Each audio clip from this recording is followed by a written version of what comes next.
Hi friends, அனைவருக்கும் வணக்கம். Welcome to our channel. இன்றைக்கான கரண்ட் அஃபேர்ஸ் பார்க்கலாம்.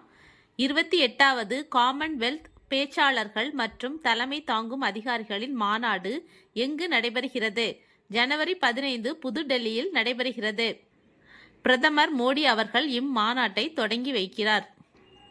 CSPOC என்பது conference of speakers and presiding officers of the Commonwealth. இந்திய இராணுவ தினம் ஜனவரி 15. 1949 ஜனவரி 15 அன்று ஜெனரல் KM கரியப்பா அவர்கள் இந்திய இராணுவ முதல் தலைமை தளபதியாக பொறுப்பேற்றுக் கொண்டதை நினைவு கூறும் வகையில் இந்திய இராணுவ தினம் அனுசரிக்கப்படுகிறது. நமது நாட்டின் 78வது இராணுவ தின அணிவகுப்பு எங்கு நடைபெறுகிறது? ராஜஸ்தான் மாநிலம் ஜெய்ப்பூரில். இதுவரை இராணுவ குடியிருப்புகளில் மட்டுமே நடந்து வந்த இராணுவ தின அணிவகுப்பு முதன்முறையாக பொதுமக்களுக்கான பிரதான சாலையில் நடைபெற்றது. சமீபத்தில் முதல்வர் மு.க. ஸ்டாலின் அவர்களால் தமிழகத்தில் அறிவிக்கப்பட்டுள்ள திட்டங்கள்: பல்லுயிர் பாதுகாப்பு பூங்கா அமைய உள்ள இடம் கடம்பூர். சர்வதேச பறவைகள் மையம் எங்கு அமைகிறது? மரக்காணம். சர்வதேச கடல் பசு பாதுகாப்பு மையம் அமைய உள்ள இடம் தஞ்சாவூர். கடல் ஆமை பாதுகாப்பு மையம் எங்கு அமைய உள்ளது? சென்னை. சதுப்பு நில பாதுகாப்பு மையம் அமைய உள்ள இடம் கடலூர் மாவட்டம் பிச்சாவரம். இதனை அமைக்கும் பணிகளுக்கு அடுத்த மாதம் அடிக்கல் நாட்டப்படும் என தமிழக அரசால் அறிவிக்கை வெளியிடப்பட்டுள்ளது.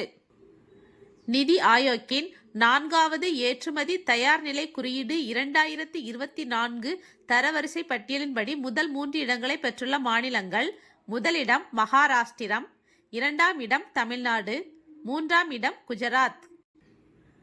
நுகர்வோர் விலை குறியீடு CPI-யின் அடிப்படை ஆண்டை மாற்றுவதற்காக அரசாங்கம் அமைத்த கமிட்டியின் பெயர் என்ன?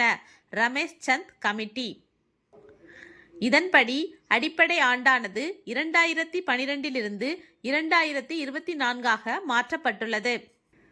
இது பிப்ரவரி 12, 2026 முதல் நடைமுறைக்கு வரும். CPI என்பது கன்சியூமர் பிரைஸ் இண்டெக்ஸ். GDP மற்றும் IIP-யின் அடிப்படை ஆண்டை மாற்றுவதற்காக அரசாங்கம் அமைத்த கமிட்டியின் பெயர் என்ன? பிஸ்வநாத் கோல்டார் கமிட்டி. இதன் அடிப்படை ஆண்டானது 2011-12 2022-23 மாற்றம் செய்யப்பட்டுள்ளது. IIP என்பது இண்டெக்ஸ் ஆஃப் இண்டஸ்ட்ரியல் ப்ரொடக்ஷன்.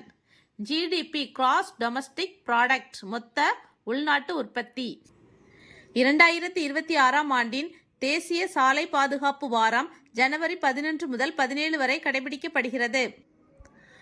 முதலில் 1989 சாலை பாதுகாப்பு மற்றும் நெடுஞ்சாலை அமைச்சகம் இதை அறிமுகம் செய்தது. 2026 இதன் கருப்பொருள் சாதக் சுரக்ஷா ஜீவன் ரக்ஷா, ரோட் சேப்டி லைஃப் சேப்டி என்பதாகும். வெனிசுலாவில் ஜனநாயக உரிமைகள் மற்றும் அமைதியான மாற்றத்தை ஊக்குவித்ததற்காக 2025 ஆண்டின் நோபல் பரிசு யாருக்கு அறிவிக்கப்பட்டது? மரியா கொரினா மச்சாடோ. சமீபத்தில் இந்தியாவின் வெளியுறவுத்துறை அமைச்சர் ஜெய்சங்கர் அவர்கள் வெய்மர் முக்கோண அமைப்புடனான இந்தியாவின் முதல் ஈடுபாட்டில் பங்கேற்றார். வெய்மர் முக்கோணம் என்பது பிரான்ஸ், ஜெர்மனி, போலந்து ஆகிய நாடுகளின் பிராந்திய அரசியல் குழு அமைப்பு ஆகும். இந்தியாவிலேயே இயற்கை வேளாண்மை முறை கொண்ட பஞ்சாயத்து என சான்றிதழ் பெற்ற முதல் கிராம அமைப்பு எது? பமன்வாஸ் கங்கர் பஞ்சாயத்து, ராஜஸ்தான் மாநிலம்.